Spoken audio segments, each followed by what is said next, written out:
ಯತ್ಪಾದಪಂಕಜರಜಃಶಿರಸಾ ಬಿಭರ್ತಿ ಶ್ರೀರಬ್ಜಶ್ಚ ಗಿರಿಶಃ ಸಹ ಲೋಕಪಾಲೈಃ ಲೀಲಾತನೂಃ ಸ್ವಕೃತಸೇತುಪರೀಪ್ಸಯಾಯಃ ಕಾಲೇ ದಧತ್ಸ ಭಗವಾನ್ ಸ್ವಕೃತೇನ ತುಷ್ಯೇತ್.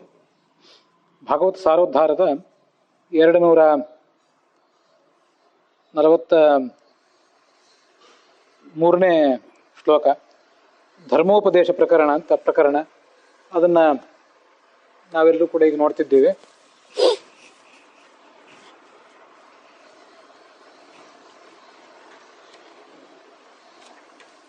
ಭಗವಂತನೇ, ನಿನ್ನ ಪಾದಕಮಲದ ಧೂಳಿಯನ್ನು ಲಕ್ಷ್ಮೀ, ಬ್ರಹ್ಮ, ರುದ್ರ ಮತ್ತು ಉಳಿದ ದೇವತೆಗಳು ಎಲ್ಲರೂ ಕೂಡ ತಾವು ಶಿರಸ್ಸಿನಲ್ಲಿ ಧರಿಸಿ ಆ ಮೂಲಕ ನಿನ್ನ ಸೇವಾ ಮಾಡಿ ತಾವೆಲ್ಲರೂ ಕೂಡ ಮುಕ್ತಿಯನ್ನು ಪಡಿತಾರೆ. ವಸ್ತುತಃ ನಿನಗೆ ಈ ಜಗತ್ತಿನಲ್ಲಿ ಜನ್ಮ ತಾಳಬೇಕಾದ ಪ್ರಾರಬ್ಧ ಏನೂ ಇಲ್ಲ. ಆದರೆ ನೀನು ಮತ್ತೆ ಮತ್ತೆ ಅವತಾರಗಳನ್ನು ತಾಳ್ತಿ. ಅದಕ್ಕೇನು ಕಾರಣ ಅಂದರೆ, ಜಗತ್ತಿನಲ್ಲಿ ಧರ್ಮಗಳ ನಿಯಮವನ್ನು ಹಾಕಿಕೊಟ್ಟವನು ನೀನೇನು ಧರ್ಮಗಳ ನಿಯಮವನ್ನು ಹಾಕಿಕೊಟ್ಟಿದ್ದಿ, ಆ ನಿಯಮಗಳ ಪಾಲನೆಗಾಗಿ ಈ ಜಗತ್ತಿನಲ್ಲಿ ನೀನು ಹುಟ್ಟಿ ಬಂದಿದ್ದಿ. ವಿಷ್ಣು ಸಹಸ್ರನಾಮ ನಿನ್ನನ್ನು ಧರ್ಮ ಗುಪ್ ಅಂತ ಹೇಳ್ತದೆ. ಈ ಶ್ಲೋಕದಲ್ಲಿ ಇದು ಬರಲಿಲ್ಲ. ಕೋಸಲ ದೇಶದ ರಾಜ ನಗ್ನಜಿತ್ ಅನ್ನೋನು ತನ್ನ ಮಗಳು ನೀಲಾದೇವಿಯನ್ನು ಸ್ವಯಂವರದಲ್ಲಿ ಕೃಷ್ಣನಿಗೆ ಮದುವೆ ಮಾಡಿಕೊಟ್ಟು ಹೇಳುವ ಶ್ಲೋಕ ಇದು. ವಿಷ್ಣು ಸಹಸ್ರನಾಮದ ಧರ್ಮಗುಪ್ ಅನ್ನುವ ಶಬ್ದ ಅಲ್ಲೇನು ಬಂದಿಲ್ಲ. ನಾನು ಅದನ್ನು ಮಧ್ಯದಲ್ಲಿ ನೆನಪು ಮಾಡಿಕೊಂಡೆ ಅಷ್ಟೆ.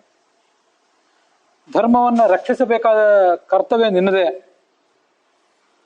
ಕರ್ತವ್ಯ ಅಂದರೆ ಅವನು ಆ ಕರ್ತವ್ಯ ಮಾಡದೆ ಹೋದರೆ ಅವನಿಗೇನಾದರೂ ಧಕ್ಕೆ ಇದೆ ಅಂತಲ್ಲ.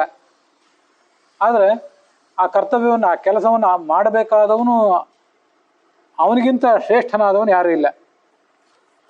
ಅದಕ್ಕಾಗಿ ನೀನು ಅನೇಕ ಅವತಾರಗಳನ್ನು ತಾಳತಿ ಈ ಜಗತ್ತಿಗೆ ಬಂದು ಆ ಅಧರ್ಮವನ್ನು ಮೆಟ್ಟಿ ನಿಂತು ಧರ್ಮವನ್ನು ಉದ್ಧರಿಸ್ತಿ. ಮತ್ತೆ ನಮ್ಮೆಲ್ಲರ ಒಳಗೆ ಪಂಡಿತರು, ಪಾಮರರು, ಸ್ತ್ರೀಯರು, ಪುರುಷರು, ಬಡವರು, ಬಲ್ಲಿದರು, ಹೀಗೆ ಪ್ರತಿಯೊಬ್ಬರಲ್ಲೂ ಕೂಡ ನೀನೇ ಇದ್ದು ನಿನ್ನ ಪೂಜೆಯನ್ನು ನೀನೇ ಮಾಡಿಕೊಳ್ತಿ. ಮತ್ತು ಆ ಪೂಜೆಯನ್ನು ನಮ್ಮಿಂದಲೂ ಕೂಡ ಮಾಡಿಸ್ತಿ. ವಸ್ತುತಃ ನೀನು ಒಳಗೆ ನಿಂತು ಪೂಜೆ ಮಾಡದೆ ಹೋದರೆ ನಮ್ಮಿಂದ ಏನು ಪೂಜೆ ನಡೆಯೋದಿದೆ? ನೀನು ಮಾಡುವ ಪೂಜೆಯಿಂದ, ನೀನೇ ಮಾಡುವ ಪೂಜೆ ಇದು, ಅದರಿಂದ ನೀನೇ ಸಂತುಷ್ಟನಾಗಬೇಕು. ಆ ಶ್ಲೋಕದ ಅನುವಾದ ಅದು. ನಾನು ಹೇಳಿದ್ದೆ ಅಲ್ಲಿ ನೀನು ಮಾಡುವ ಪೂಜೆಯಿಂದ ನೀನು ಸಂತುಷ್ಟನಾಗಬೇಕು ಅಂತ ಏನಿದೆ, ನೀನು ನಮ್ಮಲ್ಲಿ ಸಂತುಷ್ಟನಾಗಬೇಕು ಅಂತ ಅದಕ್ಕೊಂದು ಅಧ್ಯಾಹಾರ ಮಾಡ್ಕೋಬೇಕು. ಯಾಕಂದರೆ ಸುಲಲಿತ ಭಾಗವತವನ್ನು ಏನು ಪುರಾಣಿಕಾಚಾರ್ಯರು, ನಮ್ಮ ಗುರುಗಳು ಕನ್ನಡದಲ್ಲಿ ಅನುವಾದಿಸಿದ್ದಾರೆ, ಅದರಲ್ಲಿ ನನ್ನಲ್ಲಿ ಅಂತಿದೆ. ಇಲ್ಲಿ ಅದು ಬಿಟ್ಟು ಹೋಗಿದೆ ಅಷ್ಟೆ. ಬಿಟ್ಟಿದ್ರೂ ಏನು ತಪ್ಪಲ್ಲ. ಆದರೆ ಭಗವಂತ ತನ್ನ ಪೂಜೆಯನ್ನು ತಾನೇ ಮಾಡಿಕೊಂಡು ಸಂತೋಷ ಪಡಬೇಕು ಅನ್ನೋದಕ್ಕೆ ಹೆಚ್ಚಿನ ಅರ್ಥ ಏನಿಲ್ಲ.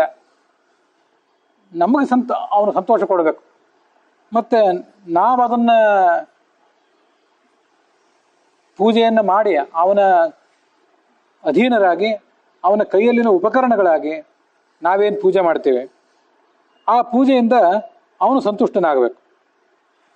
ಯಾಕೆಂದರೆ ಮೊದಲನೇದಾಗಿ ಅವನು ಮಾಡುವ ಈ ಪೂಜೆಯಲ್ಲಿ ನಾವು ಉಪಕರಣಗಳಾದೆವು. ಮತ್ತು ಇದ್ಯಾವುದನ್ನು ನಾವು ಮಾಡ್ತಾ ಇಲ್ಲ, ನೀನೇ ಮಾಡ್ತಾ ಇದ್ದಿ ಅಂತ ಅವನಿಗೆ ನಾವು ಅದನ್ನು ಅರ್ಪಿಸಿದೆವು.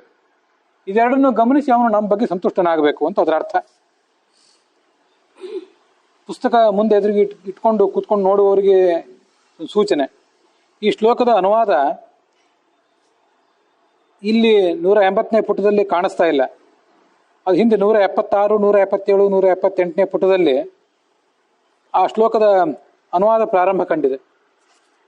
ಅದು ಮುದ್ರಣದ ಸಂಪಾದನೆ ವ್ಯತ್ಯಾಸದಿಂದಾಗಿ ಆ ಥರ ಆಗಿದೆ. 176ನೇ ಪುಟದಲ್ಲಿ ಕೊನೆಯ ಪ್ಯಾರಾಗ್ರಾಫ್ನಲ್ಲಿ ಧರ್ಮಂತು ಸಾಕ್ಷಾತ್ ಭಗವತ್ ಪ್ರಣೀತಂ ಅಂತೇನೋ ಒಂದು ಪ್ಯಾರಾಗ್ರಾಫ್ ಇದೆ. ಅದು ಈ 243ನೇ ಶ್ಲೋಕದ ಅನುವಾದ. ಅಲ್ಲಿಂದ 177ನೇ ಪುಟ, 178ನೇ ಪುಟ ಎಲ್ಲ ಆ ಅನುವಾದವೇ ಮುಂದುವರೆದಿದೆ. ನಾವು ಆ 176ನೇ ಪುಟವನ್ನು ದಾಟಿ 177ನೇ ಪುಟದ ಅನುವಾದದಲ್ಲಿ ಮೊದಲ ಪ್ಯಾರಾಗ್ರಾಫನ್ನು ಈ ಹಿಂದೆ ಸಮಾಪ್ತ ಮಾಡಿದ್ದೆವು.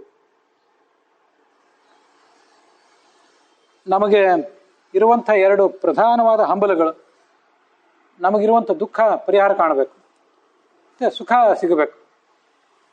ಈ ಜಗತ್ತಿನಲ್ಲಿಯೂ ಅಷ್ಟೇ, ಇರುವ ದುಃಖಗಳು ದುಮ್ಮಾನಗಳು ಹೋಗಬೇಕು, ಸುಖ ಸಿಗಬೇಕು. ನಾಳೆ ನಾವು ಭಗವಂತನ ಸಾನ್ನಿಧ್ಯವನ್ನು ಸೇರಿದಾಗ, ಭಗವಂತನ ಪಾದವನ್ನು ಸೇರಿದಾಗ ಕೂಡ ಅಲ್ಲಿಯೂ ಇದೇ ನಮಗಿರಬೇಕು. ದುಃಖ ಯಾವುದೂ ಬರಬಾರದು. ಅದಕ್ಕಾಗಿ ಅಲ್ಲಿ ಹೋಗೋದು ನಾವು. ಶಾಶ್ವತವಾದ ಸುಖ ಸಿಗಬೇಕು, ಅಶಾಶ್ವತವಾದ ಸುಖ ಅಲ್ಲ. ಅದಕ್ಕಾಗಿ ಅಲ್ಲಿ ಹೋಗೋದು ನಾವು. ಹಾಗಾದರೆ ದುಃಖ ನಿವೃತ್ತಿ ಏನಾಗಬೇಕಲ್ಲ, ನಮಗೀಗ ಆಗ್ತಿರುವ ದುಃಖ, ನಮ್ಮನ್ನು ಪೀಡಿಸುವ ದುಃಖ ಹೋಗಬೇಕಾದ್ರೆ ಮನುಷ್ಯ ಎಚ್ಚರಿಕೆ ವಹಿಸಬೇಕಾದದ್ದು 2. ಒಂದು, ನಾವೇ ಕರ್ತೃ ಅನ್ನುವ ಭ್ರಮವನ್ನು ಕಿತ್ತೊಗಿಬೇಕು. ಮತ್ತು ಐಹಿಕ ಫಲದ ಕಾಮನೆಯನ್ನು ಮಾಡಬಾರದು. ಇದನ್ನು ಹಿಂದೆ ಭಗವದ್ಗೀತಾದಲ್ಲೂ ಕೂಡ ನೋಡಿದ್ದೇವೆ. ಯಾಕೆ ದುಃಖ ಆಗ್ತದೆ ಮನುಷ್ಯನಿಗೆ ಅಂತ ತಿಳ್ಕೊಂಡ್ಬಿಟ್ರೆ ದುಃಖ ಆಗದೆ ಇರುವಂತೆ ಏನು ಮಾಡಬೇಕು ಅಂತ ತಾನಾಗೆ ಗೊತ್ತಾಗ್ತದೆ. ದುಃಖಕ್ಕೆ ಏನು ಕಾರಣ? ದುಃಖಕ್ಕೆ ಆಸೆ ಕಾರಣ ಅಂತ ಭಗವಂತ ಬುದ್ಧನೂ ಹೇಳೇ ಇದ್ದಾನೆ. ಈ ಜಗತ್ತು ದುಃಖಮಯ, ದುಃಖಕ್ಕೆ ಆಸೆ ಕಾರಣ. ಆಸೆಯನ್ನು ಕಿತ್ತೋದ್ರೆ ದುಃಖ ತಾನಾಗೇ ಹೋಗ್ತದೆ. ಆಸೆ ಏನು ಆಸೆ? ನನಗೆ ಧನ ಕನಕಾದಿಗಳು ಸಿಗಲಿ, ಸ್ಥಾನ ಮಾನ ಧನ, ಇವೇ 3 ಆಸೆ. ದೊಡ್ಡ ಸ್ಥಾನ ಸಿಗಬೇಕು, ಜನರ ಕಣ್ಣಿನಲ್ಲಿ ನಾನು ಮೆರೀಬೇಕು, ಮತ್ತು ಮಾನ ಕೀರ್ತಿ, ಇನ್ನೊಂದು ಧನ. ಇದರ ಆಸೆಯಿಂದನೇ ಇವರೆಲ್ಲರೂ ಮಾಡೋದು ಕರ್ಮಗಳನ್ನು. ಅದರಲ್ಲಿ ಏನಾದರೂ ಸ್ವಲ್ಪ ಧಕ್ಕೆ ಆದರೂ, ನಾವು ನಿರೀಕ್ಷಿಸಿದ ಸ್ಥಾನ ಅಥವಾ ಮಾನ ಅಥವಾ ಅಷ್ಟು ಧನ ಸಿಗದೆ ಹೋದಾಗ ಇವನಿಗೆ ದುಃಖ ಆಗ್ತದೆ. ಇದೇ ಕಾರಣ. ಆ ಐಹಿಕ ಫಲಕಾಮನೆಯನ್ನು ಬಿಟ್ಟು ಬಿಡಬೇಕು. ಇಲ್ಲೇನು ಭಾಗವತ ಹೇಳ್ತದೆ ಅದನ್ನೇ ಭಗವದ್ಗೀತಾದಲ್ಲಿ ಕೃಷ್ಣ ಹೇಳಿದ್ದ. ಕೃಷ್ಣ ಮಹಾಭಾರತದಲ್ಲಿ ಭಗವದ್ಗೀತೆಯಲ್ಲಿ ಕೃಷ್ಣ ಹೇಳಿದ್ದನ್ನೇ ಇಲ್ಲಿ ಭಾಗವತದಲ್ಲಿ ವ್ಯಾಸರು ಹೇಳ್ತಿದ್ದಾರೆ. ಆ ಫಲಕಾಮನೆಯನ್ನು ಬಿಟ್ಟು ಬಿಟ್ರೆ ಆವಾಗ ಮನುಷ್ಯ ಆನಂದವಾಗಿರ್ತಾನೆ. ಯಾಕೆಂದ್ರೆ ನಾನು ನನ್ನ ಕರ್ತವ್ಯ ಮಾಡಿದೆ, ಕರ್ತವ್ಯ ಮಾಡುವುದೇ ದೊಡ್ಡ ಆನಂದ. ನಾನು ಮಾಡಿದ ಕರ್ತವ್ಯವನ್ನು ಇನ್ಯಾರಾದರೂ ಗಮನಿಸಿದ್ರೋ ಬಿಟ್ಟರೋ, ಸರ್ಕಾರ ಸಂಘ ಸಂಸ್ಥೆಗಳು, ನಮ್ಮ ಸುತ್ತಮುತ್ತಲಿನ ಆಪ್ತರು ಮಿತ್ರರು ಬಂಧುಗಳು ಗಮನಿಸಿದ್ರೋ ಇಲ್ವೋ, ಭಗವಂತ ಅಂತೂ ಗಮನಿಸ್ತಾನೆ.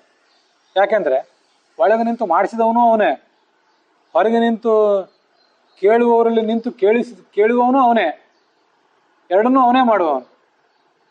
ಯಾಕೆಂದರೆ ನಾವು ಪ್ರತಿಮಾದಲ್ಲಿ ಪೂಜಾ ಮಾಡ್ತೀವಲ್ಲ ಭಗವಂತನನ್ನು, ನಮ್ಮ ಒಳಗೆ ನಿಂತು ಪೂಜಾ ಮಾಡಿಸಿದವನು ಅವನೇ, ಪ್ರತಿಮೆಯೊಳಗಿದ್ದು ಪೂಜಾ ಸ್ವೀಕಾರ ಮಾಡುವವನು ಅವನೇ. ಹಾಗೆ ಪ್ರವಚನ ಮಾಡುವವರಲ್ಲಿ ಕೂತ್ಕೊಂಡು ಮಾಡುವವನು ಅವನೇ, ಕೇಳುವವರಲ್ಲಿ ಕೂತ್ಕೊಂಡು ಕೇಳಿದವನು ಅವನೇ. ಇದು ಪ್ರವಚನದ ಉದಾಹರಣೆ ಹೇಳಿದೆ.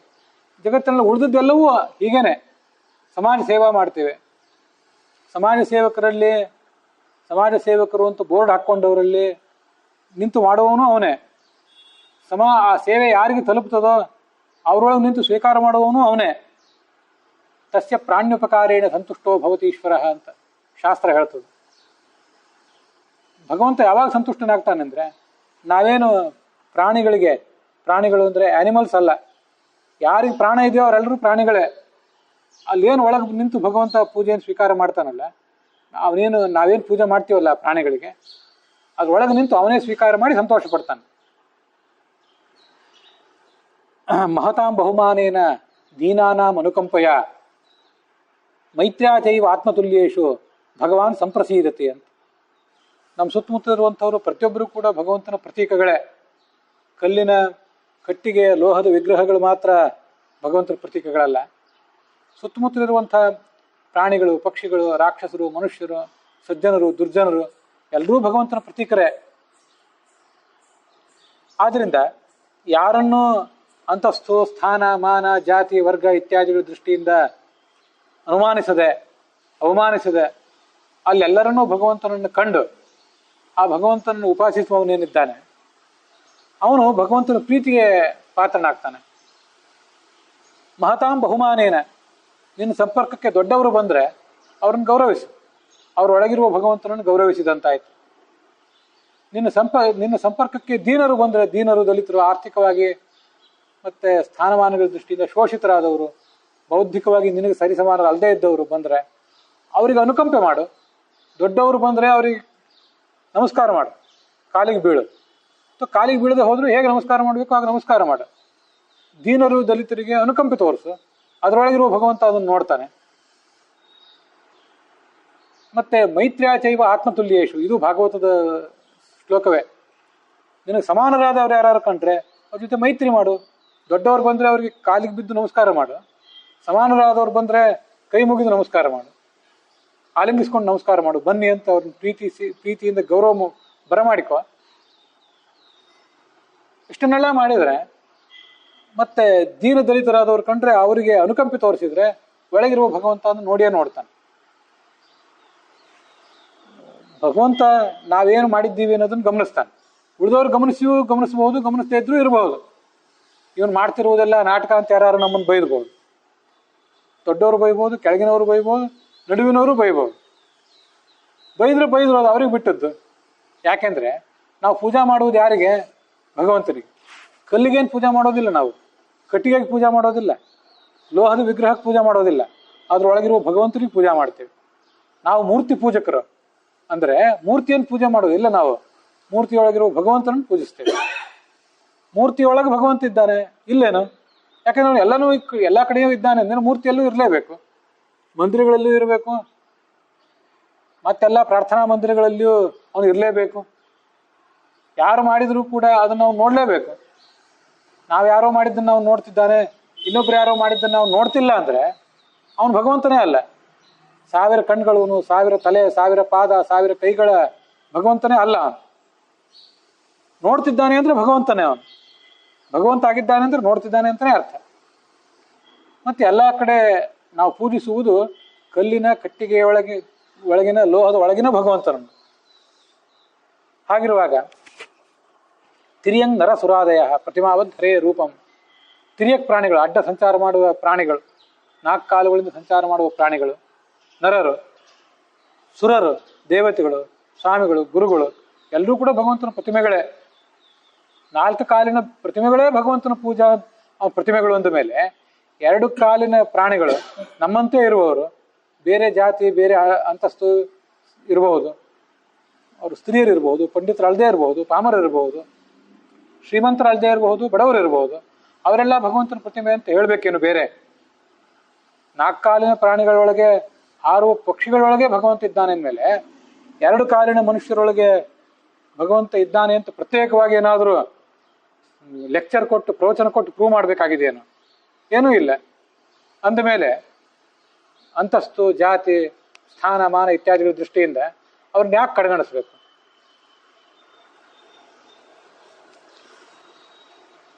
ಒಳಗಿರುವ ಭಗವಂತ ಅದನ್ನು ನೋಡಿಯೇ ನೋಡ್ತಾನೆ. ಹೊರಗಿನವರು ಅವರು ನೋಡದೇ ಇರಬಹುದು, ಅವ್ರಿಗೆ ಕಾಣದೇ ಇರಬಹುದು, ಅಥವಾ ಕಂಡ್ರೂ ಕೂಡ ಅವ್ರು ನಂಬದೇ ಇರಬಹುದು.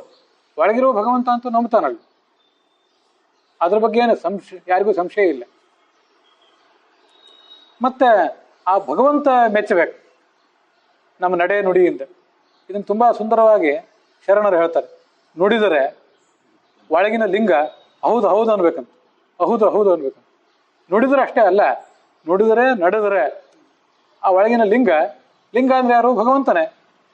ಯಾರು ಈ ಜಗತ್ತಿನ ಸೃಷ್ಟಿ, ಪಾಲನೆ ಮತ್ತು ನಾಶಕ್ಕೆ ಲಿಂಗನೋ, ಕಾರಣನೋ, ಅವನೇ ಲಿಂಗ. ಅವನನ್ನು ಧರಿಸಿದವರೇ ಲಿಂಗಾಯತರು. ಅವನೇ ಬ್ರಹ್ಮ, ಅವನು ತಿಳಿದವರೇ ಬ್ರಾಹ್ಮಣರು. ಹಿಂದೆ ಅದನ್ನು ಭಗವದ್ಗೀತಾದಲ್ಲಿ ಹೇಳಿದ್ದೆ. ಆದ್ದರಿಂದ ಏನು ನುಡಿತೀವೋ ಅದರಂತೆ ನಡಿಬೇಕು, ಏನು ನಡಿತೀವೋ ಅದನ್ನೇ ನುಡಿಬೇಕು. ಹಾಗೆ ಮಾಡಿದರೆ ಒಳಗಿನ ಲಿಂಗ ನೋಡ್ತದೆ ಅದನ್ನು. ಹೊರಗಿನವರಿಗೆ ಅದು ಕಾಣದೇ ಇರಬಹುದು, ಒಳಗಿನ ಭಗವಂತ ಅದನ್ನು ನೋಡಿಯೇ ನೋಡ್ತಾನೆ. ನಿನಗೆ ಒಳಗೆ ಯಾರಾದರೂ ನನಗೆ ಶಾಲು ಹೊದಿಸ್ಲಿ, ಸನ್ಮಾನ ಮಾಡಲಿ, ಸಂಭಾವನೆ ಕೊಡಲಿ ಅಂತ ಅಪೇಕ್ಷೆ ಇದೆಯೋ ಇಲ್ವೋ ಅನ್ನೋದು ಜನರಿಗೆ ಗೊತ್ತಾಗದೇ ಇರಬಹುದು. ಆದರೆ ಒಳಗಿರುವ ಲಿಂಗನಿಗೆ, ಬ್ರಹ್ಮನಿಗೆ ಅದು ಗೊತ್ತಾಗೇ ಆಗ್ತದೆ. ಐಹಿಕ ಫಲಕಾಮನೆ ಇಟ್ಕೊಂಡು ಈ ಎಲ್ಲ ಕೆಲಸ ಮಾಡ್ತಿದ್ದೀಯೋ ಅಥವಾ ಸೋಗ ಹಾಕಿ ಮೇಲೆ ಈ ಕೆಲಸ ಮಾಡ್ತಿದ್ದೀಯೋ ಅಂತ ಅವನಿಗೆ ಗೊತ್ತಾಗೇ ಆಗ್ತದೆ. ನಮಗೆ ಐಹಿಕ ಫಲಕಾಮನೆ ಇಲ್ಲ ಅಂದ ಮೇಲೆ ಹಾಗಾದ್ರೆ ನಿಮಗೆ ದುಃಖ ಆಗೋದು ಬೇಡ, ಆರಾಮವಾಗಿರುವಂತ ಅವನು ಹರಸ್ತಾನೆ ಒಳಗಿದ್ದವನು.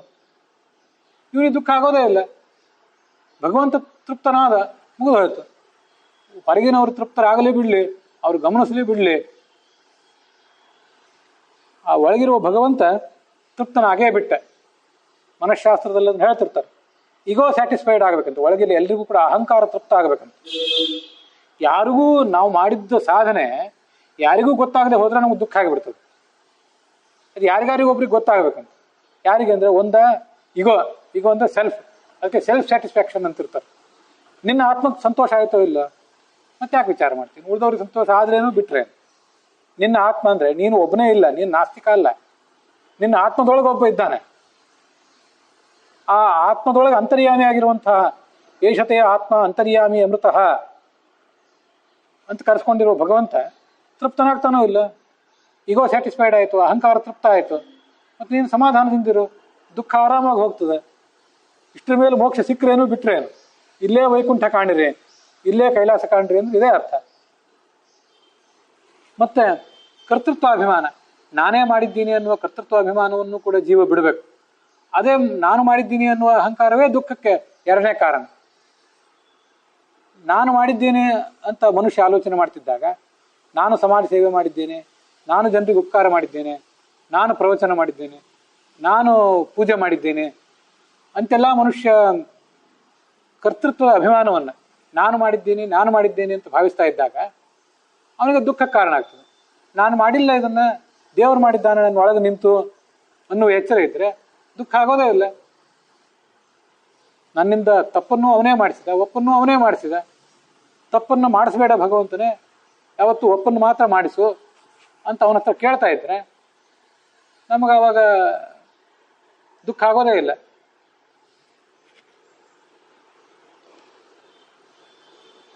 ಭಗವಂತ ನಮ್ಮೊಳಗೆ ಬಂದು ಕೂತ್ಕೋತಾನ. ಅವಾಗ ತಪ್ಪು ನೋಡೋದೇ ಬಂದೆಯ ತಿರುವೆಂಗಳೇಶ ಅಂತ, ತಿರುವೆಂಗಳೇಶ ಅಥವಾ ತಿರುವೆಂಕಟೇಶ ಅಂದೆಲ್ಲ ಅದೇ ಅರ್ಥ.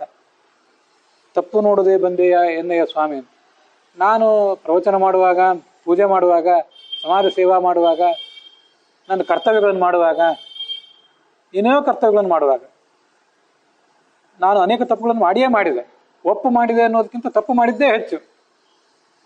ಆದರೆ ಅದು ಯಾವುದನ್ನು ನೋಡದೆ ನೀನು ನನ್ನ ಹೃದಯ ಕಮಲದಲ್ಲಿ ಬಂದು ಕೂತ್ಕೊಂಡು ನಾನು ಮಾಡ್ತಿರೋದನ್ನೆಲ್ಲ ನೋಡಿದೆ. ಯಾಕಂದ್ರೆ ನಾನು ಮಾಡಿದ್ದೇನಿದೆ, ನೀನೇ ಮಾಡಿಸಿದ್ದಿದೆ ಇದೆಲ್ಲವನ್ನು ಕೂಡ. ಆದರೂ ನಾನು ತಪ್ಪು ಮಾಡಿದಾಗ ನನ್ನನ್ನು ನೀನು ದಂಡಿಸಿದೆ. ಆ ಎಚ್ಚರ ಇದ್ದರೆ ಮತ್ತೆ ದಂಡಿಸಿದ್ದು ಅದೇನು ನೀನು ಮಾಡಿದ ಶಿಕ್ಷೆ ಏನಿದೆಯಲ್ಲ, ಅದು ಏನೋ ಇವನು ಹಾಳಾಗಿ ಹೋಗ್ಲಿ ಅಂತ ಮಾಡಿದ್ದಲ್ಲ. ಅದು ದಂಡೋಪಿ ಭಗವಚ್ಚೀರ್ಣ ಮಮೈಷ ಅನುಗ್ರಹ ಕೃತೋ ಮಮೈವ ಅನುಗ್ರಹ ಕೃತೋ ಭವೇತ್ ಇತಿ ಭಕ್ತ್ಯಾ ಚಿಂತಯತಾಂ ಶುಭಕಾರಿ ಭವತ್ಯಲಂ. ಭಗವಂತ ಯಾವುದಕ್ಕೋ ದಂಡನೆ ಮಾಡಿದ. ಸರಿಯಾಗಿ ಪ್ರವಚನ ಮಾಡಲಿಲ್ಲ, ಸರಿಯಾಗಿ ಸಮಾಜಕ್ಕೆ ಸೇವೆ ಮಾಡಲಿಲ್ಲ, ನಿನ್ನ ಕರ್ತವ್ಯ, ನಿನ್ನ ವ್ಯಾಪಾರ, ಉದ್ಯೋಗ ನೀನು ಏನು ಮಾಡಬೇಕಾಗಿತ್ತೋ ಅದನ್ನು ಮಾಡಲಿಲ್ಲ. ಸುಮ್ಮನೆ ನಾನು ಮಾಡಿದ್ದೇನೆ ಅಂತ ಅಭಿಮಾನ ಮಾತ್ರ ಪಟ್ಟು ಆವಾಗ ಭಗವಂತ ಶಿಕ್ಷೆ ಕೊಟ್ಟ. ಹೌದು, ಶಿಕ್ಷೆ ಕೊಟ್ಟಿದ್ರು ಕೂಡ ಇದು ಭಗವಂತ ನನಗೆ ಮಾಡಿದ ಅನುಗ್ರಹ. ಯಾಕೆಂದರೆ ನಾಳೆ ನೀನು ಇನ್ನೂ ಚೆನ್ನಾಗಿ ಮಾಡಬೇಕಾಗಿದೆ. ಈಗ ಇದನ್ನು ಪೂರ್ಣವಾಗಿ ನೀನು ಮಾಡಲಿಲ್ಲ, ಪರಿಪೂರ್ಣವಾಗಿ ನೀನು ಇದನ್ನು ಮಾಡಬೇಕಾಗಿದೆ. ಅದಕ್ಕಾಗಿ ನಿನ್ನನ್ನು ಎಚ್ಚರಿಸುವುದಕ್ಕಾಗಿ, ಫಲಕಾಮನೆಯನ್ನು ನೀನು ಬಿಡುವಂತ ನಿನಗೆ ಎಚ್ಚರ ಕೊಡುವುದಕ್ಕಾಗಿ, ನಾನೇ ಮಾಡಿದೆ ಅನ್ನುವ ಅಹಂಕಾರವನ್ನು ಬಿಡುವಂತ ನಿನಗೆ ಎಚ್ಚರ ಕೊಡುವುದಕ್ಕಾಗಿ ನಿನಗೊಂದು ಶಿಕ್ಷೆ ಕೊಟ್ಟೆ ಅಂತ ಭಗವಂತ ಹೇಳಿದಾಗ ಅದು ನನಗೆ ಮಾಡಿದ ಅನುಗ್ರಹ ಅಂತಲೇ ಅನಿಸ್ತದೆ. ಅಲ್ಲಿಯೂ ಈ ಭಗವಂತ ನನಗೆ ಹೀಗೆ ಮಾಡಬಾರ್ದಿತ್ತು ಅಂತ ಭಗವಂತನ ಮೇಲೆ ಸಿಟ್ಟು ಮಾಡಿಕೊಂಡ್ರೆ, ಬಡವನ ಸಿಟ್ಟು ದವಡೆಗೆ ಮೂಲ ಅಂತೇಳಿ ಭಗವಂತನ ಮೇಲೆ ಸಿಟ್ಟು ಮಾಡುವುದೇನಿದೆ? ತೊಂದರೆ ನಮಗೆ ಅವನಿಗಲ್ಲ. ಆದ್ದರಿಂದ ಈ ಜಗತ್ತಿನಲ್ಲಾಗಲಿ, ನಾಳೆ ಆ ಮೇಲಿನ ಜಗತ್ತಿನಲ್ಲಾಗಲಿ ದುಃಖ ನಮಗೆ ಹೋಗ್ಬೇಕಲ್ಲ. ಆ ದುಃಖ ಹೋಗಬೇಕು ಅಂದರೆ ನಾನೇ ಮಾಡಿದ್ದೀನಿ ಅನ್ನುವ ಅಹಂಕಾರ ಹೋಗಬೇಕು, ಮತ್ತೆ ಫಲಕಾಮನೆ ಇರಬಾರ್ದು. ಇವೆರಡೂ ಹೋಗಿಬಿಟ್ರೆ ತಾನಾಗಿ ದುಃಖ ಹೋಗೇ ಹೋಗ್ತದೆ. ಅದಕ್ಕೆ ಆ ಭಾಗವತದ ವ್ಯಾಖ್ಯಾನದಲ್ಲಿ ವಿಷ್ಣು ತೀರ್ಥಾಚಾರ್ಯರು ಒಂದು ದೃಷ್ಟಾಂತ ಹೇಳ್ತಾರೆ. ಒಬ್ಬ ರಾಜ ಅವನ ಅರಮನೆಯಲ್ಲಿ ಅಥವಾ ರಾಜ್ಯದಲ್ಲಿ ಎಲ್ಲೋ ಒಂದು ಕಡೆ ಒಂದೆಲ್ಲೋ ಕಳ್ಳತನ ಆಯಿತು. ಕಳ್ಳತನ ಆದವನನ್ನು ಹಿಡಿಸಿ ಕರ್ಕೊಂಡು ಬರ್ತಾನೆ ರಾಜ, ಪೊಲೀಸರು, ಮಿಲಿಟರಿಯವ್ರ ಮೂಲಕ. ಯಥಾಹಿ ರಾಜ ಸ್ವದ್ರವ್ಯಾಪಹಾರಕಂ ಚೋರಂ ನಿಗಡಾದಿನ ನಿಬದ್ಧ ಪ್ರತಿದಿನಂ ಕಷವೇತ್ರಾದಿಭಿ ತಾಡಯತಿ ಯಾವತ್ ದ್ರವ್ಯ ತ್ಯಾಗಂ. ಜೈಲಿಗೆ ಹಾಕಿಸ್ತಾನೆ. ಹಾಕಿ ಕಳ್ಳ ತಾನು ಕದ್ದ ಮಾಲನ್ನು ವಾಪಸ್ ಕೊಡುವ ತನಕನೂ, ಎಲ್ಲಿಟ್ಟಿದ್ದೀನಿ ಎಲ್ಲಿ ಬಚ್ಚಿಟ್ಟಿದ್ದೀನಿ ಅಂತ ಹೇಳುವ ತನಕನೂ, ತನ್ನ ಜೊತೆ ಯಾರು ಶಾಮೀಲಾಗಿದ್ದಾರೆ ಅಂತ ಹೇಳುವ ತನಕನೂ ಚೆನ್ನಾಗಿ ಹೊಡೆಸ್ತಾನೆ.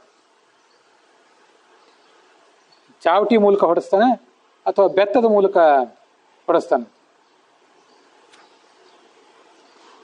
ಹಾಗೆ ಈ ಜಗತ್ತಿನ ರಾಜ ಭಗವಂತ ಅವನು ಈ ಕಳ್ಳರಂತಿರುವ ಈ ಜೀವರನ್ನು ಅವನು ಹಿಂಸಿಸ್ತಾ ಇದ್ದಾನೆ. ಯಾಕೆ ಇವ್ರ್ಯಾಕೆ ಕಳ್ಳರು ಅಂದರೆ, ಇದು ಭಗವಂತನ ಕರ್ತೃತ್ವವನ್ನು ಇವ್ರು ಕದ್ರು. ನಾವೇ ಮಾಡಿದ್ದೀವಿ ಅಂತ ಹೇಳ್ಕೊಂಡು ತಿರುಗಾಡಿದ್ರು ಅವರು. ಭಗವದ್ಗೀತಾ ಹೇಳ್ತದೆ, ಯಕ್ಷೇ ದಾಸ್ಯಾಮಿ ಮೋದಿಷ್ಯೆ ಆಢ್ಯೋಭಿ ಜನವಾನಸ್ಮಿ ಕೋನ್ಯೋಸ್ತಿ ಸದೃಶೋಮಯ. ಭಗವದ್ಗೀತೆಯಲ್ಲಿ ಮುಂದೆ 16-17ನೇ ಅಧ್ಯಾಯದಲ್ಲಿ ಬರುವ ಶ್ಲೋಕ ಅದು. ಆಢ್ಯ ನನಗೇನ್ರಿ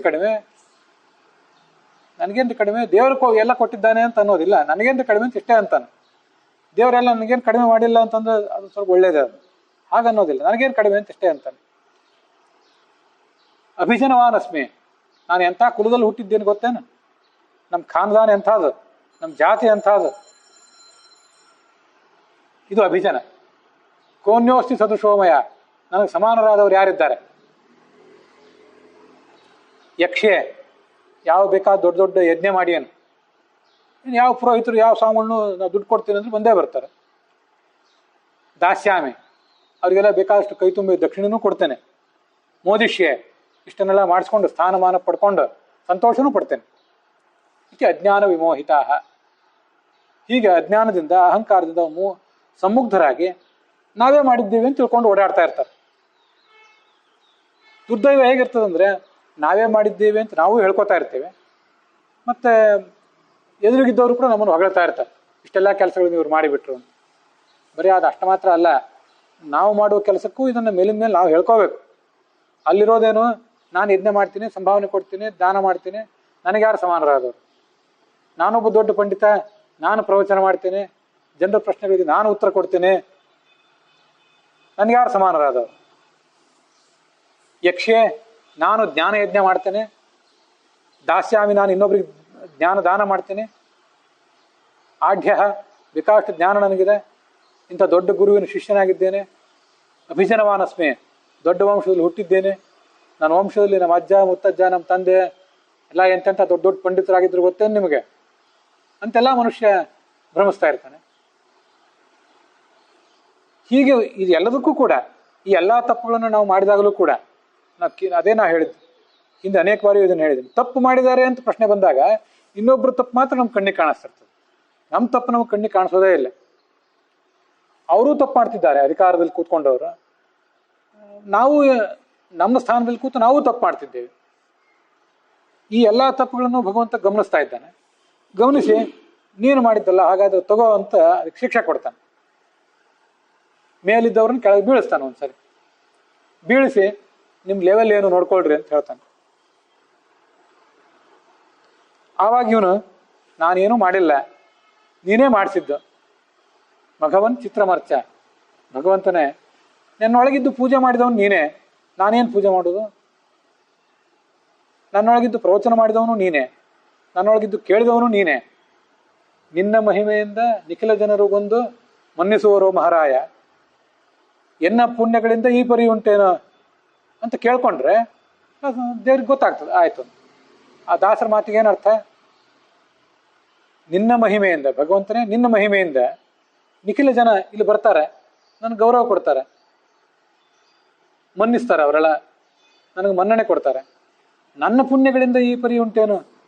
ನಾನೇನಾದ್ರು ಮಹಾಪುಣ್ಯ ಮಾಡಿಬಿಟ್ಟಿದ್ದೇನೆ, ಮಹಾಜ್ಞಾನ ಸಂಪಾದನೆ ಮಾಡಿಬಿಟ್ಟಿದ್ದೇನೆ ಅನ್ನೋ ಕಾರಣದಿಂದ ಈ ಎಲ್ಲ ಜನ ಬಂದಾರೇನು ನನ್ನ ಹತ್ರ? ಬಾ ಅಂದ್ರು ಬರ್ತಾರೇನವರು? ಗೌರವ ಕೊಡ್ರಿ, ನನ್ನ ಕಾಲಿಗೆ ಬೀಳ್ರಿ, ಸಂಭಾವನೆ ಕೊಡ್ರಿ ಅಂದ್ರೆ ಯಾರು ಕೊಡ್ತಾರೇನ? ನೀನು ಮೆಚ್ಚಬೇಕು, ನಿನ್ನ ಮಹಿಮೆಯಿಂದ ಇದೆಲ್ಲ ಆಗ್ಬೇಕು.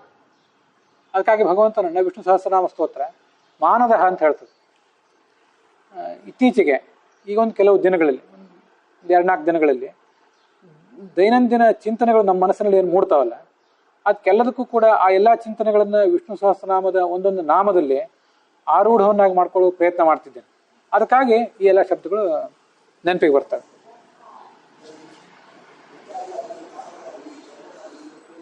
ಮಾನದಹ, ಮಾನ ಕೊಟ್ಟವ್ರು ಯಾರು? ನಮಗೆ ಮಾನ ಸನ್ಮಾನಗಳನ್ನು ಕೊಟ್ಟವನು ಯಾರು? ಅವನು ಭಗವಂತನೇ ಕೊಟ್ಟ. ಧರ್ಮಭೂಪ ಅಂತ ಅದು ವಿಷ್ಣು ಸಹಸ್ರನಾಮ ನೆನಪು ಬಂದಿದ್ದು ಅದಕ್ಕಾಗಿ. ಧರ್ಮವನ್ನು ರಕ್ಷಿಸುವವನು ಅವನು. ನಮಗೇನು ಧರ್ಮವನ್ನು ರಕ್ಷಿಸುವ ಜವಾಬ್ದಾರಿ ಇದೆ? ಅಷ್ಟು ದೊಡ್ಡ ಜ್ಞಾನ ನಮಗೇನಿದೆ? ನಾವು ಜನಮಾನಸದ ಮೇಲೆ ಪರಿಣಾಮ ಬೀರಿ ಏನು ಮಾಡೋರಿದ್ದೇವೆ? ಆದ್ರಿಂದ ಈ ಮಾನ ಸನ್ಮಾನ ಇತ್ಯಾದಿಗಳನ್ನೆಲ್ಲವನ್ನು ಕೊಟ್ಟವನು ಅವನು ಅಂತ ಅವನಿಗೆ ಇದನ್ನು ಅರ್ಪಿಸಿದರೆ ನಮ್ದೇನೂ ಇಲ್ಲ ಇಲ್ಲಿ ಅಂದರೆ, ಆವಾಗ ಆ ಭಗವಂತನ ಕರ್ತೃತ್ವವನ್ನು ಅವನಿಗೆ ನಾವು ಅರ್ಪಿಸಿಬಿಟ್ರೆ ಆವಾಗ ಈ ಹಿಂಸೆಯನ್ನು, ಅವನು ಪೀಡೆಯನ್ನು, ನಮ್ಗೆ ಕೊಡುವ ಶಿಕ್ಷೆಯನ್ನು ಕಡಿಮೆ ಮಾಡ್ತಾನೆ, ನಿಲ್ಲಿಸ್ತಾನೆ. ಆದ್ದರಿಂದ ಕರ್ತೃತ್ವ ಭ್ರಮವನ್ನು ಬಿಟ್ಟು ಬಿಟ್ರೆ ಅಲ್ಲಿ ಆ ದುಃಖ ತಾನಾಗಿ ಪರಿಹಾರ ಕಾಣ್ತದೆ. ಕರ್ತೃತ್ವ ಭ್ರಮ ಬಿಡಬೇಕು, ಆಸೆಯನ್ನು ಬಿಡಬೇಕು.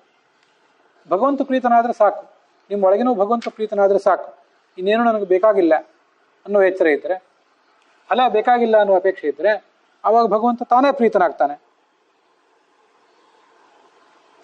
ಇದು ದುಃಖ ಹೋಗಬೇಕು ಅನ್ನುವ ನಮ್ಮ ಹಂಬಲಕ್ಕೆ ಏನು ಮಾಡ್ಬೇಕು? ನಾವು ದುಃಖ ಕಳ್ಕೋಬೇಕು ಹೇಗೆ ಅನ್ನೋದಕ್ಕೆ ಇದು ಉಪಾಯ ಆಯ್ತು. ಸುಖ ಬೇಕು ಅಂತ ಒಂದು ಹಂಬಲ ಇನ್ನೊಂದಿದೆಯಲ್ಲ, ಅದು ಒಂದೇ ನಾಣ್ಯದ ಎರಡು ಮುಖ. ಸುಖ ಬೇಕು ಅಂತ, ಅದು ಹೇಗೆ? ಸುಖವನ್ನು ಪಡ್ಕೊಳ್ಳಿಕ್ಕೆ ಏನು ಮಾಡಬೇಕು? ಅದಕ್ಕೆ ಯಾವ ಭಾಗವತ ಧರ್ಮವನ್ನು ಹೇಗೆ ಆಚರಿಸೋದು ಅಂದ್ರೆ,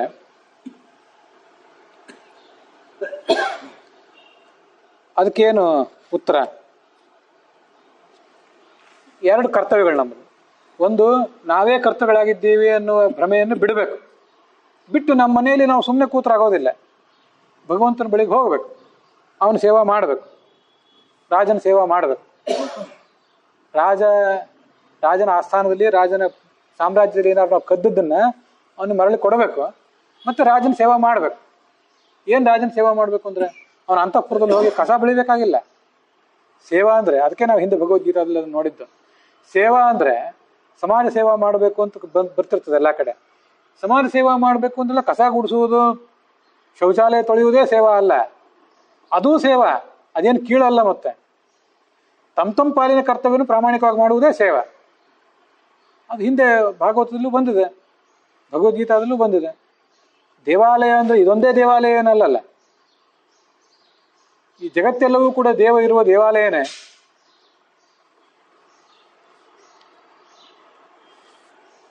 ಹಾಗಿರುವಾಗ ಜಗತ್ತಿನಲ್ಲಿ ನಮ್ಮ ಪಾಲಿಗೆ ಬಂದ ಕರ್ತವ್ಯವನ್ನು ಪ್ರಾಮಾಣಿಕವಾಗಿ ಮಾಡುವುದೆಲ್ಲ, ನಮ್ಮ ಪಾಲಿನ ಉದ್ಯೋಗ, ವ್ಯಾಪಾರ, ನೌಕರಿ, ಅದ್ರ ಜೊತೆಗೆ ಒಂದಿಷ್ಟು ಸಮಾಜ ಸೇವಾ.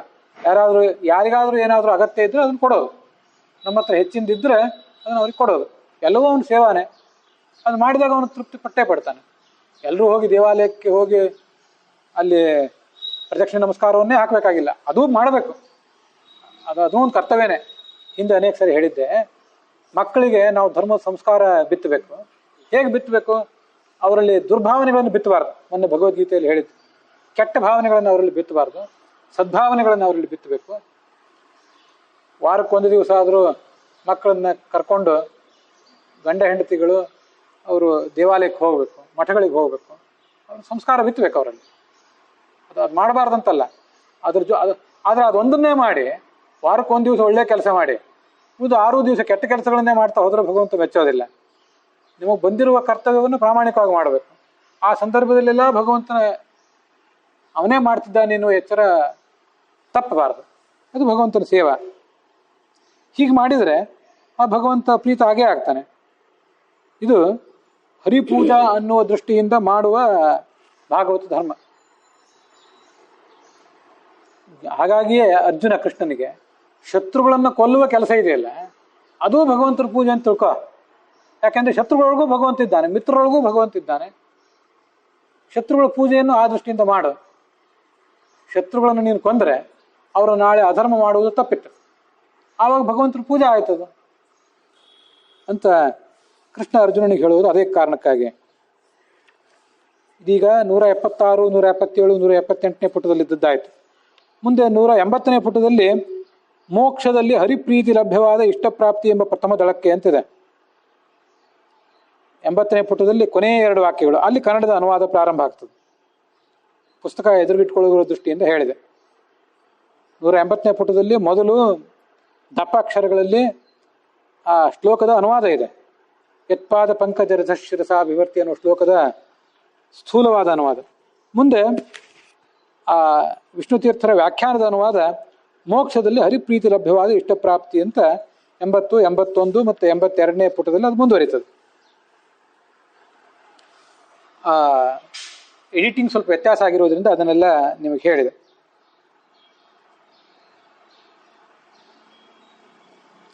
ಅಂತೂ ಭಾಗವತ ಧರ್ಮದ ಎಲ್ಲ ಪ್ರಧಾನ ಲಕ್ಷಣಗಳನ್ನು ನಾವು ನೋಡಿದಂತ ಆಗ್ತಾ ಇದೆ ಈ ಮೂಲಕ.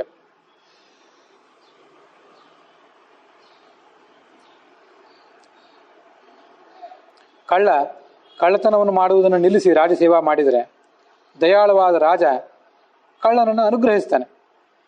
ಹಾಗೆ ಭಗವಂತನನ್ನು ಕೂಡ ನಾವು ಆರಾಧಿಸಬೇಕು. ಇಲ್ಲಿ ಈ ಹಿಂದೆ ಪ್ರಶ್ನೆ ಬಂದಿತ್ತದು, ಕರ್ಮವನ್ನು ಮಾಡ್ತಾನೆ ನಾವು ಮುಕ್ತರಾಗಬೇಕು. ಮುಕ್ತರಾಗಲಿಕ್ಕೆ ಕರ್ಮವನ್ನು ನಿಲ್ಲಿಸುವುದು ಒಂದು ಉಪಾಯ ಅಲ್ಲ, ಕರ್ಮವನ್ನು ಮಾಡ್ತಾನೆ ಮುಂದುವರಿಯುವುದೇ ಒಂದು ಉಪಾಯ. ಅದು ಹಿಂದೆ ಬಂದಿತ್ತು. ಅಲ್ಲಿ ಆ ಪ್ರಶ್ನೆನೂ ಬಂದಿತ್ತು, ಇಲ್ಲಿ ಕರ್ಮ ಅನ್ನೋದು ಮನುಷ್ಯನ ಕಟ್ಟಿ ಹಾಕ್ತದೆ, ಕಟ್ಟಿ ಹಾಕುವ ಕರ್ಮವನ್ನು ಮತ್ತಷ್ಟು ಮಾಡ್ಲಿಕ್ಕೆ ತೊಡಗಿದರೆ ಅದು ಮತ್ತಷ್ಟು ನಮ್ಮನ್ನು ಕಟ್ಟಿ ಹಾಕ್ತದೆ. ಮನುಷ್ಯನಿಗೆ 18 ವರ್ಷಗಳ ನಂತರ ಜವಾಬ್ದಾರಿ ಬರೋದಲ್ಲ, 14 ವರ್ಷಕ್ಕೆ ಜವಾಬ್ದಾರಿ ಬರ್ತದೆ. ಈಗಿನ ಕಾಲದ ಕಾನೂನು ಪಂಡಿತರು, ರಾಜ್ಯಶಾಸ್ತ್ರ ಪಂಡಿತರು, ಸಂವಿಧಾನ ಪಂಡಿತರು ಎಲ್ಲರೂ ಅನ್ಯಾಯಗಳನ್ನು ಮಾಡ್ತಾ ಇದ್ದಾರೆ. ಸಣ್ಣ ಸಣ್ಣ ವಯಸ್ಸಿನ ಮಕ್ಕಳು ಅನ್ಯಾಯ ಮಾಡ್ತಿದ್ದಾರೆ. ಆ ಅನ್ಯಾಯ ಮಾಡುವ ಸಣ್ಣ ವಯಸ್ಸಿನ ಮಕ್ಕಳನ್ನ ಜೈಲಿಗೆ ಹಾಕಬೇಕೋ ಬೇಡವೋ, ಅವ್ರಿಗೆ ಶಿಕ್ಷೆ ಕೊಡಬೇಕೋ ಬೇಡವೋ ಅಂತ ಇನ್ನೂ ಒದ್ದಾಡ್ತಾನೆ ಇದ್ದಾರೆ. ಅದು ಮೊದಲು 18ನೇ ವಯಸ್ಸಿಗೆ ಮೆಜಾರಿಟಿಗೆ ಬರೋದಂತಿತ್ತು. 16ನೇ ವಯಸ್ಸಿನ ಮಕ್ಕಳು, 17ನೇ ವಯಸ್ಸಿನ ಮಕ್ಕಳು ಕೂಡ ಅನ್ಯಾಯ ಮಾಡ್ಲಿಕ್ಕೆ ತೊಡಗಿದ್ವು, ಭಯಂಕರವಾದ ಅನ್ಯಾಯವನ್ನು.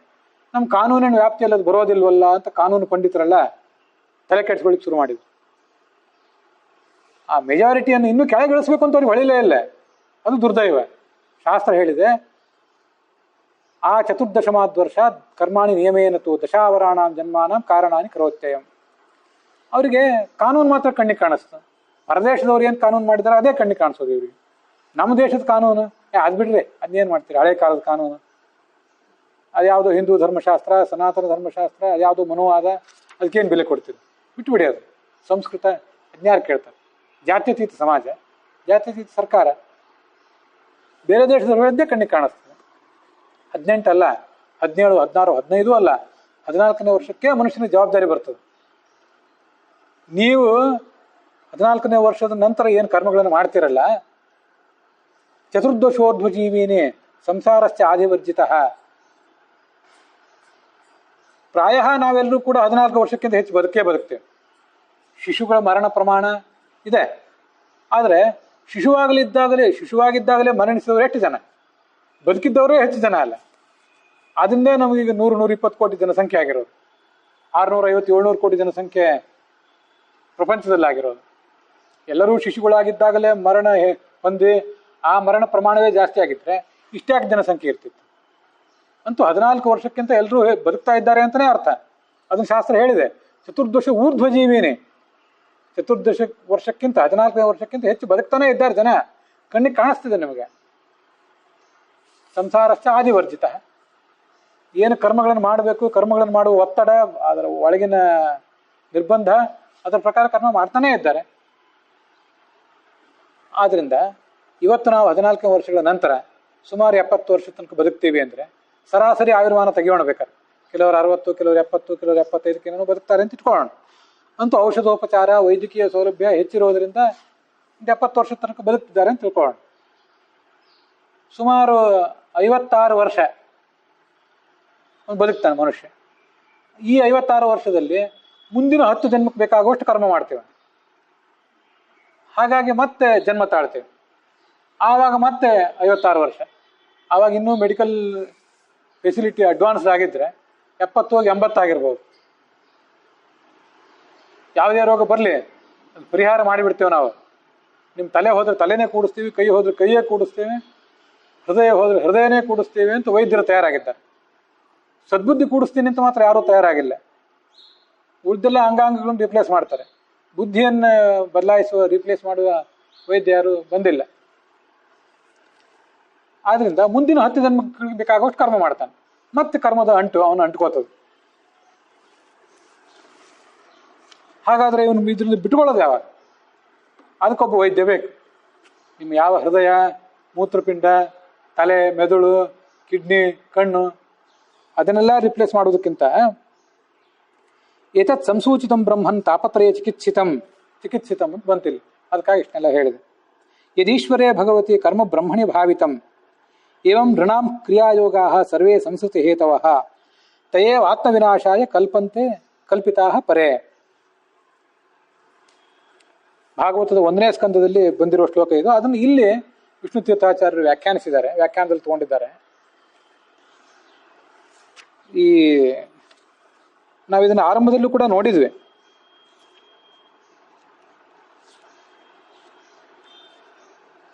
ಕೆಲವು ವಸ್ತುಗಳು, ಕೆಲವು ಔಷಧಗಳು ಇವೆಲ್ಲ ಯಥಾವತ್ತಾಗಿ ನೇರವಾಗಿ ತೊಗೊಂಡ್ಬಿಟ್ರೆ ಸತ್ಯ ಹೋಗ್ಬೇಕು. ಆದರೆ ಅವುಗಳನ್ನು ಕೆಲವು ಔಷಧೀಯ ಗುಣೋಪಚಾರಗಳ ಮೂಲಕ ಅದರ ಮೌಲ್ಯವರ್ಧನ ಮಾಡಿದರೆ ಆವಾಗ ಅದು ಔಷಧ ಆಗ್ತದೆ. ಅದನ್ನು ತೊಗೊಂಡ್ಬಿಟ್ರೆ ಆರಾಮಾಗಿರ್ತಾನೆ ಮನುಷ್ಯ. ಇದು ಬೇರೆ ಯಾವುದೋ ಪಾದರಸ, ಯಾವುದೋ ಕೆಮಿಕಲ್, ನಾವೀಗ ಔಷಧ ಅನ್ನೋ ದೃಷ್ಟಿಯಿಂದ ತಗೊಳ್ತಿರೋದೆಲ್ಲ ರಸಾಯನಗಳನ್ನೇ, ಕೆಮಿಕಲ್ಗಳನ್ನೇ. ಕೆಮಿಸ್ಟ್ಸ್ ಆ್ಯಂಡ್ ಡ್ರಗ್ಗಿಸ್ಟ್ಸ್ ಔಷಧಗಳನ್ನು ಮಾರುವವರೆಲ್ಲ ರಸಾಯನಗಳನ್ನೇ ಮಾರೋದು, ಡ್ರಗ್ಗಳನ್ನೇ ಮಾರೋದು, ವಿಷವನ್ನೇ ಮಾರೋದು. ನಮಗೆಲ್ಲರಿಗೂ ಸ್ಪಷ್ಟವಾಗಿ ಗೊತ್ತಿದೆ, ಹಾವಿನ ವಿಷವನ್ನು ಕೂಡ ಹಾವನ್ನು ಹಿಡಿದು ಅದರ ಕುತ್ತಿಗೆ ಒತ್ತಿ ಹಾವನ್ನು ಒಂದು ಬಾಟ್ಲಿ ಒಳಗೆ ಆ ವಿಷ ತಗೊಂಡು ಅದನ್ನು ಔಷಧವಾಗಿ ಮಾರ್ಪಡಿಸಿ ಹಾವಿನ ವಿಷಕ್ಕೆ ಮದ್ದರಿತಾರೆ. ಇದು ಗೊತ್ತಿದೆ. ಹಾಗೆ ಕರ್ಮ ಅನ್ನೋದು ಮೂಲತಃ ನಮ್ಮನ್ನು ಕಟ್ಟಿ ಹಾಕುವಂಥದ್ದೇ. ಆದರೆ ಕಟ್ಟಿ ಹಾಕುವ ಕರ್ಮವನ್ನು ಹಿಡಿದು ಬಡಿದು ಅದಕ್ಕೊಂದಿಷ್ಟು ಔಷಧೀಯ ಉಪಚಾರ ಮಾಡಿ ಕರ್ತೃತ್ವಾಭಿಮಾನ ಬಿಟ್ಟು, ಕರ್ತೃತ್ವಾಭಿಮಾನ ಬಿಡೋದೇ, ನಾನೇ ಮಾಡಿದ್ದೇನೆ ಅನ್ನೋ ಭ್ರಮ ಬಿಡೋದೇ ಅದು ಔಷಧೋಪಚಾರ. ಫಲಕಾಮನೆಯನ್ನು ಬಿಡೋದೇ ಅದಕ್ಕೊಂದು ಔಷಧೋಪಚಾರ. ನಮ್ಮದೇ ಕಾರ್ಖಾನೆ, ಔಷಧ ಮಾಡುವ ಮ್ಯಾನುಫ್ಯಾಕ್ಚರರ್ಸು ನಾವೇ, ಔಷಧ ಅಂಗಡಿ ಇಟ್ಟವರು ನಾವೇ, ಇಂಥ ಔಷಧವನ್ನು ತಗೊಳ್ರಿ ಅಂತ ಹೇಳಬೇಕಾದ ವೈದ್ಯರು ನಾವೇ, ಅಥವಾ ನಮ್ಮೊಳಗಿರೋ ಭಗವಂತ, ಅಥವಾ ಅಂದ್ರೆ ಅವನೇ ಔಷಧ ತಯಾರು ಮಾಡುವವನು. ಆ ಔಷಧವನ್ನು ಪ್ರಿಸ್ಕ್ರೈಬ್ ಮಾಡುವ ವೈದ್ಯನೂ ಅವನೇ. ವಿಷ್ಣು ಸಹಸ್ರನಾಮ ಅವನು ವೈದ್ಯ ಅಂತ ಹೇಳ್ತದೆ. ಅದೇ ವಿಷ್ಣು ಸಹಸ್ರನಾಮ ಮತ್ತೊಂದು ಕಡೆ ಅವನನ್ನು ಭಿಷಕ್ ಅಂತ ಹೇಳ್ತದೆ. ಭಿಷಕ್ ಅಂದರೆ ಭೀಷಯತೀತಿ ಭಿಷಕ್. ರೋಗಗಳನ್ನು ಯಾರು ಹೆದರಿಸಿ ಓಡಿಸ್ತಾರ, ಯಾಮನ ದರ್ಶನ ಮಾತ್ರದಿಂದ ರೋಗಗಳು ಓಡಿ ಹೋಗ್ತಾವ, ಅವನು ಭಿಷಕ್. ಅವನ ಕೈಯಿಂದ ತಯಾರಾದದ್ದೇ ಭೇಷಜ. ಈ ಭಗವಂತ ವೈದ್ಯನೂ ಹೌದು, ಭಿಷಕ್ನೂ ಹೌದು, ಎರಡಕ್ಕೂ ಅರ್ಥ ಒಂದೇ. ಔಷಧವೂ ಹೌದು ಅವನು. ಭಗವಂತನ ಔಷಧಂ ಅಂತಲೂ ವಿಷ್ಣು ಸಹಸ್ರನಾಮ ಹೇಳ್ತದೆ. ಯಾಕೆಂದ್ರೆ ಔಷಧ ಅಂದ್ರೆ ಏನು? ಉಷ ದಾಹೆ, ವಿಪರೀತವಾದ ದಾಹ. ಯಾರು ದಾಹಕ್ಕೊಳಗಾಗಿರ್ತಾರೆ, ಆ ದಾಹಕ್ಕೊಳಗಾದವನಿಗೆ ಒಂದು ನಿಧಿ ಈ ಭಗವಂತ. ಅವನಿಗೆ ಶರಣ ಹೋಗ್ಬಿಟ್ರೆ ಸಾಕು. ಆ ಎಲ್ಲ ರೋಗಗಳಿಗೂ ವೈದ್ಯಕೀಯ ಶಾಸ್ತ್ರದಲ್ಲಿ ಕಂಡು ಕೇಳರಿಯದ, ಹೆಸರೇ ಗೊತ್ತಿಲ್ಲದ ರೋಗಗಳಿಗೆಲ್ಲ ಅವನು ಮದ್ದು ಕೊಡ್ತಾನೆ. ಅದು ಮುಖ್ಯವಾಗಿ ಮನೋರೋಗ. ಬುದ್ಧಿಯನ್ನು ರೀಪ್ಲೇಸ್ ಮಾಡುವಲ್ಲ ವೈದ್ಯರು ಯಾರೂ ಇಲ್ಲ. ಆದರೆ ಕರ್ತೃತ್ವಾಭಿಮಾನವನ್ನು ಬಿಡೋ ಮತ್ತೆ ಫಲದ ಕಾಮನೆಯನ್ನು ಬಿಡೋ ಅಂತ ಹೇಳಿದ ವೈದ್ಯ ಭಗವಂತ. ಔಷಧವನ್ನು ತಯಾರು ಮಾಡಿದವನು ಅವನೇ, ಔಷಧವನ್ನು ಮಾರಾಟ ಮಾಡುವವನು ಅವನೇ, ಎಲ್ಲವೂ ಅವನೇ. ಔಷಧವನ್ನು ತಗೊಳ್ರಿ ಅಂತ ಹೇಳುವ ಫಿಸಿಷಿಯನ್ ಕೂಡ ಅವನೇ. ಆದ್ದರಿಂದ ಮೂಲತಃ ಬಂಧಕವಾದ ಕರ್ಮವನ್ನು ನಾವು ಸಂಸ್ಕಾರದಿಂದ ಶುದ್ಧೀಕರಿಸಿದರೆ ಆವಾಗ ಅದು ತಾನಾಗಿಯೇ ಮೋಚಕ ಆಗ್ತದೆ. ಆ ಕರ್ಮ ಬಂಧಕೋ ಭವಪಾಶೇನ ಭವಪಾಶಾಚ ಮೋಚಕ. ಸಂಸಾರದಲ್ಲಿ ನಮ್ಮನ್ನು ಕಟ್ಟಿ ಹಾಕಿದವರು ಯಾರು? ಯಾರೋ ಸೈತಾನ, ದೈತ್ಯರು, ರಾಕ್ಷಸರು. ವಸ್ತುತಃ ಕಟ್ಟಿ ಹಾಕಿದವನು ಭಗವಂತನೇ. ಅವನ ಮಾಯೇ ಇದನ್ನು ಕಟ್ಟಿ ಹಾಕಿರೋದು. ವಿಮೋಹಿತೋಯಂ ಜನ ಈಶ ಮಾಯೆಯ ತ್ವದೀಯ ತ್ವಾಂ ನ ಭಜತ್ಯನರ್ಥದೃಕ್. ಭಗವದ್ಗೀತಾದಲ್ಲೂ ಬಂದಿದೆ, ದೈವೀ ಶೇಷ ಗುಣಮಯಿ ಮಮ ಮಾಯಾ ದುರತ್ಯಯ. ನನ್ನ ಮಾಯಾ ಏನಿದೆಯಲ್ಲ, ನನ್ನ ಇಚ್ಛಾಶಕ್ತಿ, ಸತ್ವರಜ ಸ್ತಮೋ ಗುಣಗಳಿಂದ ಕೂಡಿದ ಈ ಇಚ್ಛಾಶಕ್ತಿ, ಈ ಪ್ರಕೃತಿ, ಇದೇನು ಎಲ್ಲರನ್ನೂ ಕಟ್ಟಿ ಹಾಕಿರೋ ನನ್ನ ಮಾಯೆಯಿಂದ ಈ ಥರ ಆಗಿದೆ.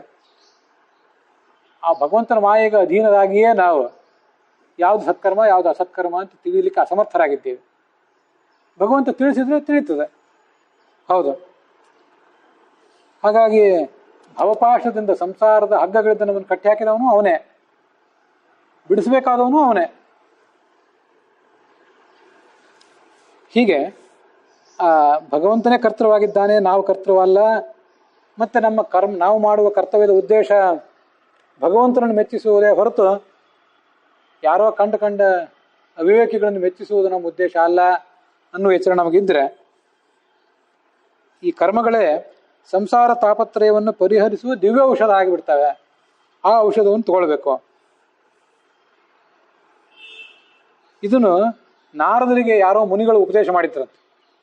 ಆ ನಾರದರು ಇದನ್ನು ವ್ಯಾಸರ ಎದುರಿಗೆ ಹೇಳ್ತಾರೆ, ನೀವು ಇದನ್ನೇ ಮಾಡಿ ಅಂತ. ಇದೇ ಔಷಧವನ್ನು ಕೊಡ್ರಿ ವ್ಯಾಸರೇ. ಈ ರೋಗವನ್ನು ಕೊಡುವ ಪದಾರ್ಥವನ್ನೇ ಔಷಧವಾಗಿ ಸಂಸ್ಕರಿಸಿದರೆ ಅದು ಹೇಗೆ ರೋಗ ಪರಿಹಾರಕ್ಕಾಗ್ತದೋ, ಹಾಗೆ ನಿಷ್ಕಾಮನಿಂದ ಭಗವಂತನ ಪೂಜಾರೂಪವಾಗಿ ಕರ್ಮ ಮಾಡಿದರೆ ಅದು ಆತ್ಮವಿನಾಶಕ್ಕೆ ಕಾರಣ ಆಗ್ತದೆ. ಆತ್ಮವಿನಾಶ ಅಂದರೆ ನಮ್ಮ ವ್ಯಕ್ತಿತ್ವನೇ ಹಾಳಾಗ್ತದೆ ಅಂತಲ್ಲ. ಆತ್ಮ ಅಂದರೆ ಲಿಂಗದೇಹ, ಅದು ಭಗ್ನ ಆಗಿ ಮುಂದೆ ಹೋಗ್ತಾನೆ ಮನುಷ್ಯ ಅಂತ ಅರ್ಥ. ಅಹಂಕಾರವನ್ನೇ ಪಟ್ಟರೆ ಅದು ಆತ್ಮವಿನಾಶಕ್ಕೆ ಕಾರಣ ಆಗ್ತದೆ, ಮನುಷ್ಯನ ವ್ಯಕ್ತಿತ್ವವೇ ಹಾಳಾಗಿ ಹೋಗ್ತದೆ.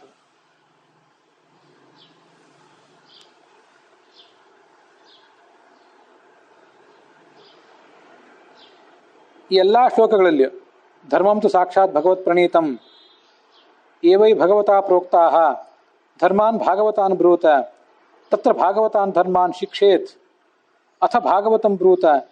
ಈ ಎಲ್ಲ ಶ್ಲೋಕಗಳಲ್ಲಿ ಭಗವತ್ ಅಂತ ಶಬ್ದ ಇದೆ. ಏನು ಭಗವತ್ ಅಂದರೆ ಪರತತ್ವ, ದೊಡ್ಡವನು ಭಗವಂತ, ಎಲ್ಲ ಗುಣಗಳಿಂದ ಪೂರ್ಣನಾದವನೇ ಭಗವಂತ, ಅಷ್ಟೇ, ಬೇರೆ ಏನಲ್ಲ.